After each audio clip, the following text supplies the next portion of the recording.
좀 힘든 시간이 좀 있었습니다. 제가 그 독고다의 홍반장이라는 별명도 만들어드렸는데, 네, 새누리당 대표까지 되셨다가 네. 그때 한나라당이었죠. 금방 쫓겨나신 게 벌써 5년 전입니다.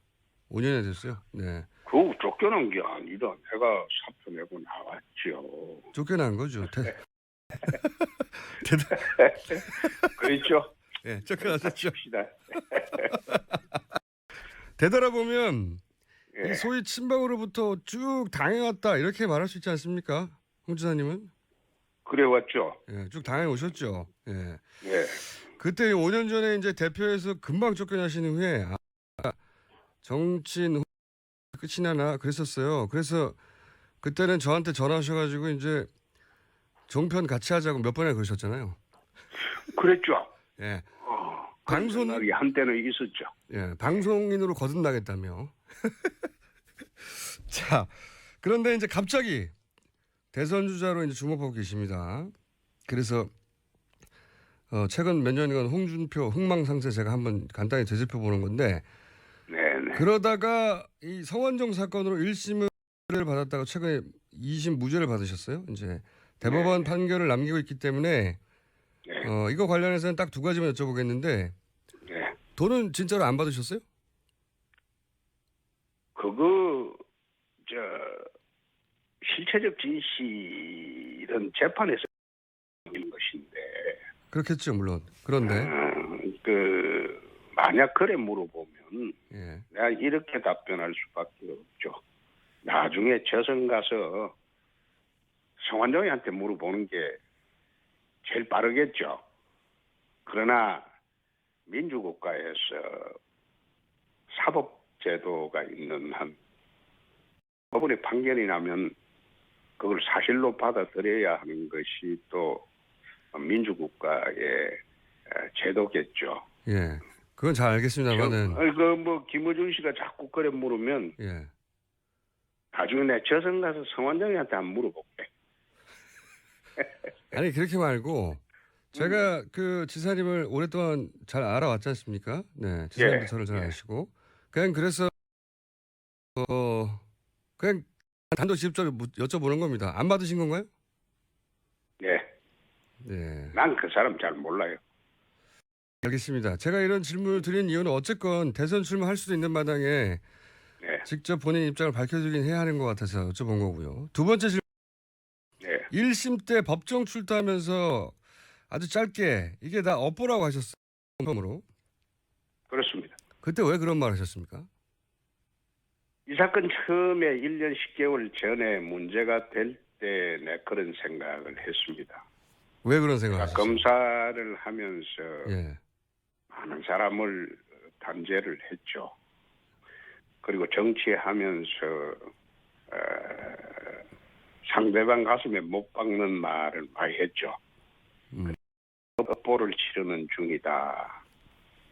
그래서 이번에 아마 항소심 무죄 판결 나면서 내가 쌓은 업을 치렀다고 생각했습니다. 그래서 요즘은 좀 가뿐해졌습니다.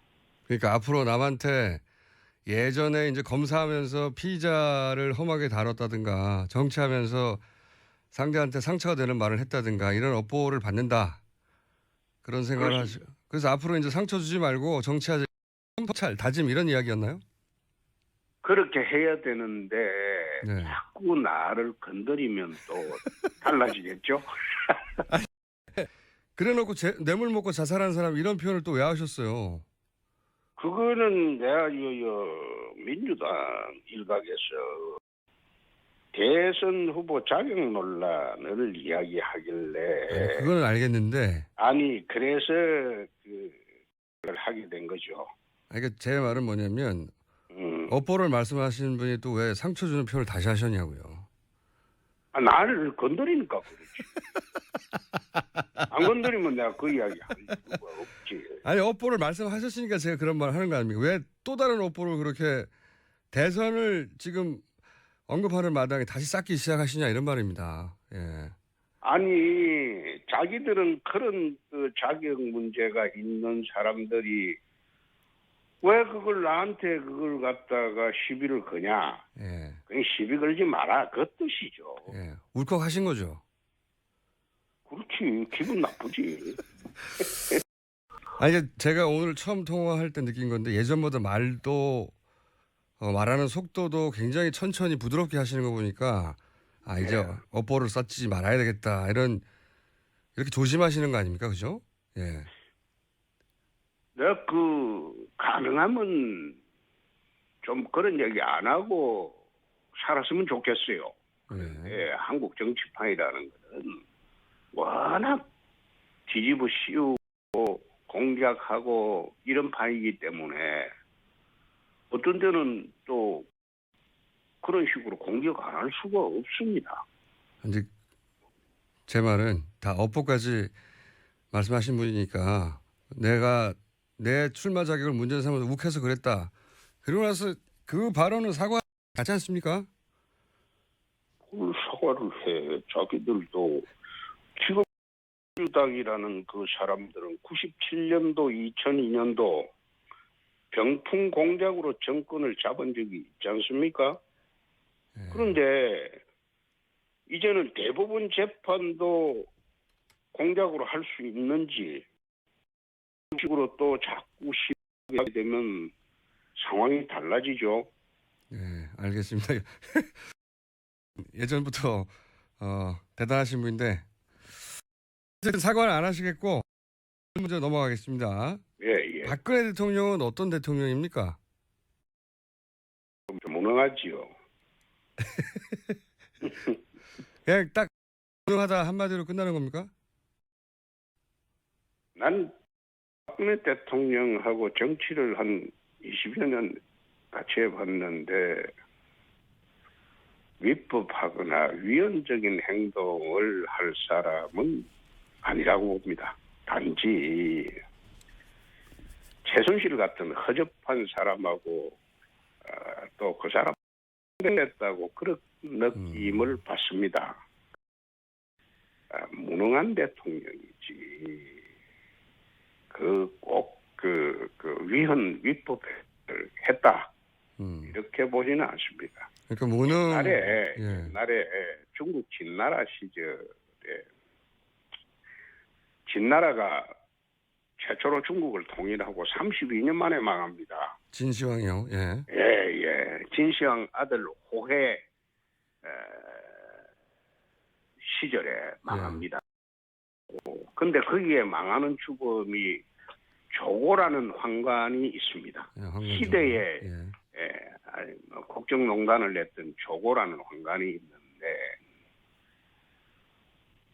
박근혜 대통령 들어오고 난 뒤에는 한 2년을 거치면서 2년 후에 이 정부의 조고라는 사람 때문에 어려움을 처할 것이다. 그런 이야기를 내 주변 사람한테 한번 한 일이 있어요. 친박의 조고는 누굽니까? 내가 누구라고는 이야기하지 않고. 그래서 몇 명인데요? 몇 명이라고도 이야기하기가 어렵죠. 그게 그 사람들 때문에 결국은 무능하니까 나라를 이 꼴로 만든 거 아니냐. 난 그렇게 봅니다. 대통령은 무능했고 그리고 친박 주변의 몇 인물은 환관 조고에 해당될 인물이다. 아니 조고 같은 인물이 있다. 그 정도로 하십시다. 한 명 네, 그것도 이야기하기 어렵습니다. 내가 지금 같은 당에 있었던 사람들이기 때문에 누구라고 지칭하기는 어렵지만은 조고 같은 인물이 있기 때문에 대통령이 이 지경에 이르렀다. 이런 생각을 합니다. 그래서 결국은 이제 무능하지만 무능이 대상은 아니지 않느냐 이렇게 보시는 거죠. 말하자면. 저는 그래 봅니다. 예. 그런데 무능했다고 하는 프레임이 지금 대통령 변호인단에서도 나오는데 제가 한번 이렇게 얘기해 드려볼게요. 박 대통령도 이제 좋은 정책이라서 한 것일 뿐이다. 이렇게 얘기하거든요. 최순실이 이권을 챙기는 줄은 몰랐다. 지금 그런 말씀 맥락을 같이 하는 건데. 근데 대통령은 본인이 펴는 정책이 뭔지 알고 해야 되잖아요. 그렇죠? 그런데 아무리 고의가 없다고 봐줘도 업무상에 필요한 주의를 게을리했으니까 이게 과실 정도지 과실. 이게 단순한 무능 아니지 않습니까? 그러니까 업무상 과실은 그리고 그냥 과실보다 중하게 처벌하잖아요. 형사적으로. 근데 예. 거기 과실로 처벌하는 범죄 특정이 돼 있습니다. 자, 그러면 제가 이렇게 지금 여쭤볼게요. 예. 거론된 모든 범죄는 과실은 처벌이 되지 않는 범죄입니다. 자, 제가 이제 그럼 이렇게 또 얘기해 볼게요. 구체적으로 하나만 예를 들어보겠습니다. 이제 대통령이 최순실을 추천한 민간 투명을 안종범 수석을 시켜서 KT 회장에게 전화해서 KT에 취직시켜준 사건 이건 아시죠? 그거는 내 언론을 통해서 안 봤어요. 예. 좀 자세히 말씀드리면 그 사람들 보직을 처음엔 취직시키고 그 다음에는 그 사람들 보직을 광고 담당으로 변경하라고 또 경제수석을 시켜서 KT 회장에 전화를 합니다. 그리고 나중에는 KT 회장 광고회사를 만드는데 KT 광고회사로 선정하게 해요. 최순실을 추천한 2명이 KT 내에서 최순실 광고회사에 KT 광고를 몰아줍니다. 이런 사건이 있었고 안정범 수석도 인정했고 안정범 수석 다이어리도 나오고 그런데 대통령이 민간인을 민간인 기업의 보직을 정해서 취직시킨다. 그리고 나서 광고회사를 그 담당으로 시킨다. 이거는 어린애도 아니고 너무 뻔하지 않습니까? 이렇게 되면 대기업 광고를 최순실 회사가 먹겠죠. 도지사님이 검사 시절에 이런 거 그냥 모르고 그랬다고 믿어주시겠습니까? 아니 대통령이 선출직인데 예. 선거 때 도와준 사람 그걸 갖다가 불법적으로 도와주면 안 되겠죠. 그런데 그게 합법이냐 불법이냐는 법원의 별도의 판단 또는 검찰의 별도의 판단이 있겠지만은 그 자체만으로 비난하기가 좀 어렵지 않습니까? 아닌데요. 지금 누가 정권을 잡든 간에 예. 정권 잡던 과정에서 자기에게 도움을 준 사람을 도와준다는 취지로 그렇게 했을 경우에는 그걸 꼭 범죄로 몰아서 단죄를 해야 되겠다. 그건 좀 그렇지 않습니까? 그건 또 다른 한 방법 줄 수는 있는데 그게 범죄가 된다면 범죄가 되겠죠. 그러니까 여기서 범죄냐 아니냐를 떠나서 박근혜 대통령은 그게 이권을 위한 건지 몰랐다고 하는데 이 정도 구도면 야 이렇게 광고 담당으로 보직을 정해주면 그리고 그 광고 그러니까 예. 그러면 무능한 사람이지. 이걸 어떻게 모릅니까? 지사님 아니 뭐 검사 시절에 이거 그거는, 몰랐다고 하면 믿어주시겠어요? 아니 내가 검사를 그만둔 지가 지금 몇 년이 됐는데 25년이 됐는데 뭐 나 이번에 내 당해보니까 검사 그 문제가 큽니다. 내 옛날에 검사할 때는 나는 검사를 했는데 네. 뭐 밑바닥 검사를 하고 요즘 내가 당해보니까 검사가 이거 사건을 수사하는 게 아니고 사건을 만드는 그런 봤어요. 그래서 내 죽으면 내 아들들한테 형고 검사 부군실리로 지방을 써라. 그래 얘기를 해왔는데 이번 사건 당하고 난 뒤에 내 두 아들한테 그런 이야기를 합니다.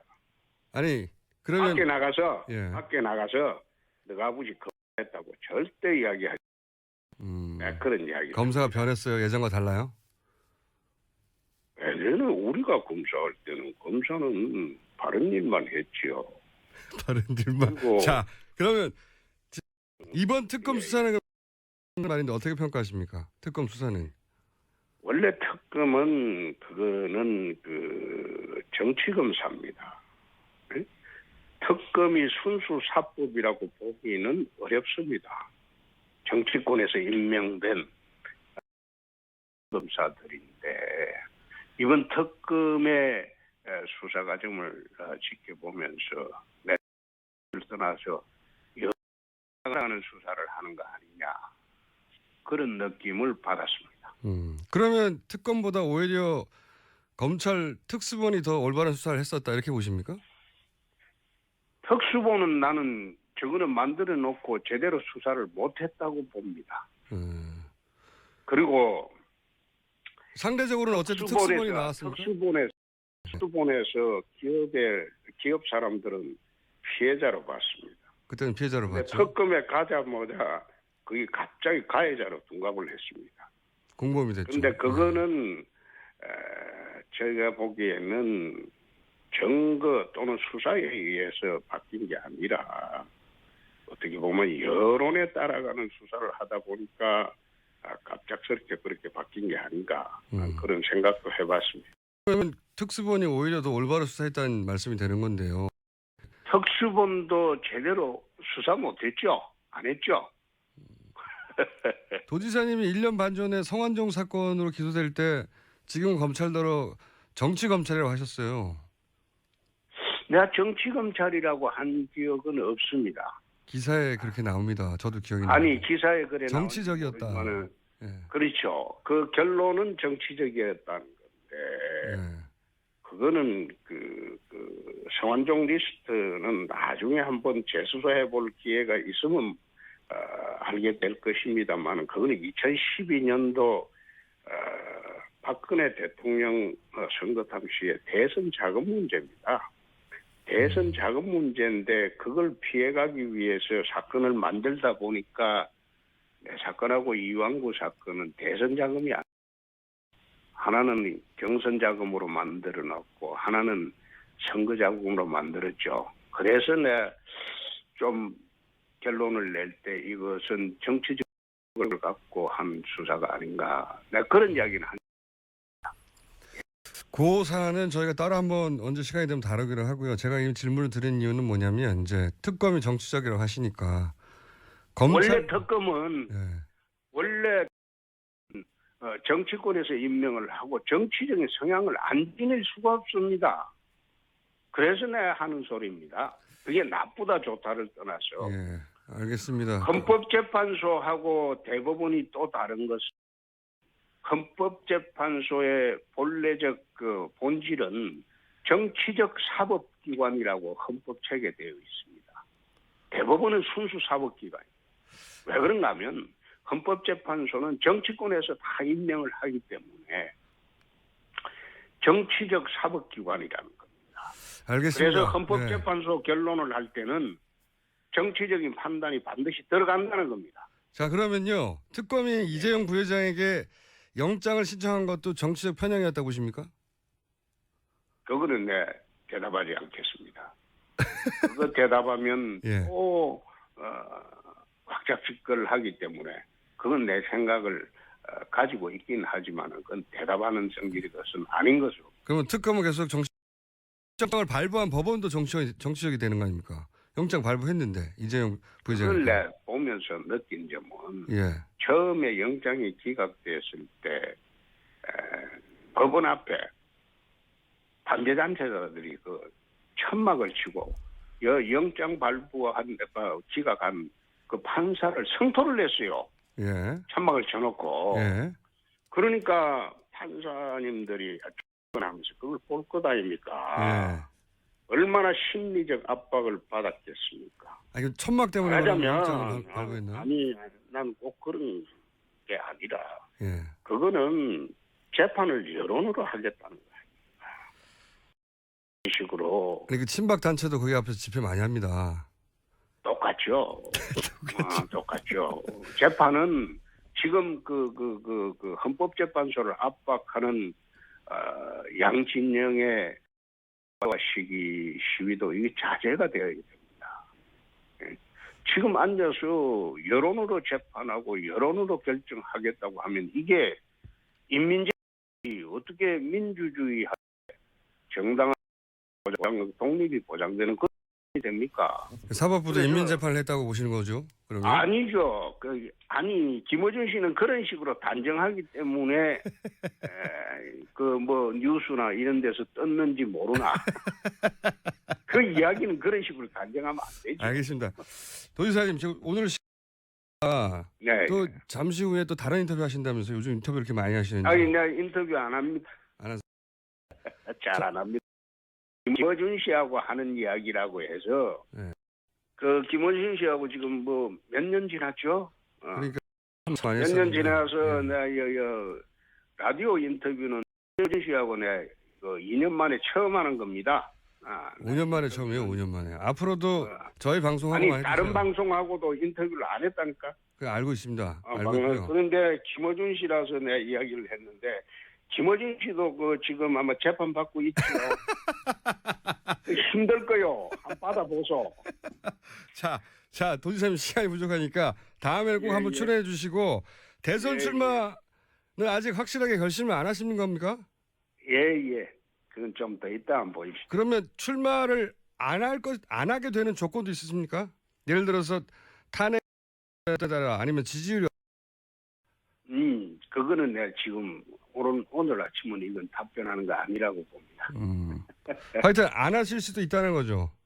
아니. 그러면요. 꼭 그래 답변을 요구하면 그게 이제 김어준 씨는 지 마음대로 사는 사람이잖아요. 아니 그럼 누구 눈치 보고 답변도 사셨어요? 그런 식으로 마음대로 요구하면 안 되죠. 아니 그러니까 안 하실 수도 그 있냐고요. 답변 잘못하면 예. 그것도 그게 발목을 잡습니다. 그건 나중에 이야기야. 그러면 안 하실 가능성은 없는 거죠?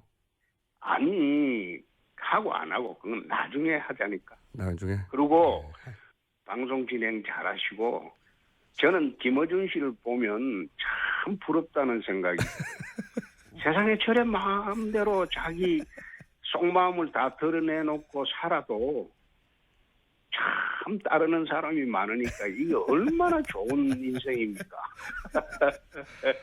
대통령이 될 수 있는 확신이 드실 때 나오신다고 하셨던 것 같은데 다른 인터뷰에서 그 확신은 뭘 판단으로 본 거 아십니까? 아니 힘? 아니 초상집에 예.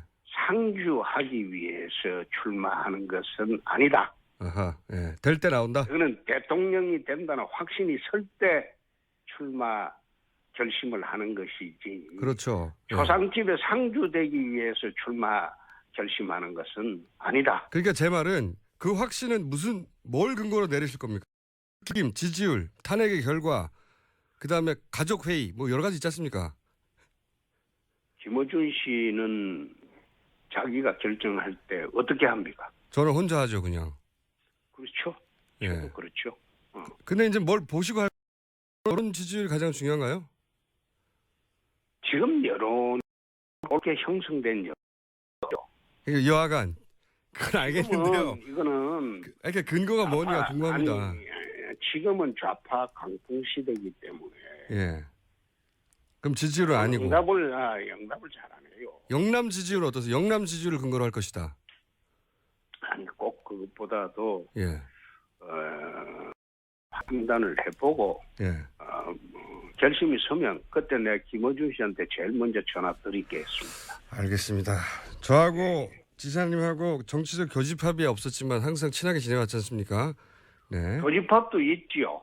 어떤 교집합을 찾아본 적은 없는데 한 번도. 마음대로 자기 결정을 하고 그건 정치적 교집합. 과감하게 세상을 산다는 것은 비슷할 거요. 예, 마음대로 사는 건 비슷한 면이 있는데요. 아니 정치적으로 과감하게 한 번도. 세상을 산다. 알겠습니다. 예. 예. 정치적으로 한 번도 교집합은 없었어요. 자, 이건 어떠십니까? 예. 출마하시면 황교안 대행부터 얘기해야 되는데 지금 보기에는 본인과 황교안 대행을 정치적으로 비교하면 어떻습니까? 그건 황 대행하고는 제가 뭐 비교를 하거나 해본 일은 전혀 없어요. 해보시면요. 지금 황 대행은 예. 대통령이 사실상 유고인 상태에서 안정적으로 나라를 이끌고 봅니다. 그래서 황 대행에 대한 국민적 신뢰는 상당하다고 봅니다. 그런데 이제 정치적 상대로 볼 때, 라이벌로 볼 때, 라이벌이 됩니까? 저는 황 대행 한 번도 라이벌이나 정치적 상대로 본 일이 없습니다. 그런 상대가 안 된다는 말씀이신가요? 에이 천만에. 그런 뜻이 아니고 그분은 지금 관료고 관료. 저는 정치를 하고 있습니다. 아. 그렇기 때문에 서로를 비교한다는 것 그거는 난센스라고 봅니다. 하지만 경선 같은 게 있을 수도 있고 그러면 상대해야 되지 않습니까? 그럴 때는 이길 수 이길 자신이 있으신 거죠. 가정을 전제로 답변하는 것은 좀 이상하죠. 원래 잘 하시면서. 야권에서 가장 강한 후보는 누구라고 보십니까? 지금 기준으로? 저는 그 생각해 본 일이 없습니다. 다 생각해 본 일 없으시다고. 예. 생각해 생각해 본 일 없습니다. 그러면 안철수 의원 대결 상대로는 어떻다 평가하십니까? 안철수 의원은 이번에 끝까지 나오겠죠. 그거는 중도의 대표로 나올 것이고, 의 대표로는 문재인, 심상정 정도가 아마 나올 네. 것이고, 우파에서 또 한 사람 나올 것이고, 그렇게 되면 이번 대선은 사자 구도가 될 것으로 봅니다. 좌 중도의 안철수, 우파의 한 사람 이렇게 되면 대선은 사자 구도로 치러질 것으로 봅니다. 상대하기에 가장 강한 후보는 생각 안 해보셨습니까? 아직 대선 결심을 안 했기 때문에 그래도 이렇게 간을 쭉 부실 거 해본 일 아닙니까? 없습니다. 아직 없으세요? 해본 일 없습니다. 그러면 유승민, 남경필 의원은 본인의 적수가 됩니까? 보수에서? 에이, 그거는 제가 지금 그분들 상대로 하는 정치는 안 하죠. 상대가 안 되는군요. 아니 상대가 아니라 그분들은 우리 프렌들이 한 사람인데 그분들을 상대로 하는 정치는 안 하죠. 지사님, 오늘은 예. 맛배기만 했고요. 벌써 시간이 다 됐어요. 이렇게 짧게 하시면 예. 안 되고 예, 다음번에는 저희 스튜디오에 한번 나와서 1시간 정도 빼주세요. 그래 합시다. 예. 방송 인터뷰로 무척 반가웠습니다. 지사님. 예, 재판 잘 받으십시오. 그 힘든 겁니다. 여기까지 하겠습니다. 감사합니다. 네.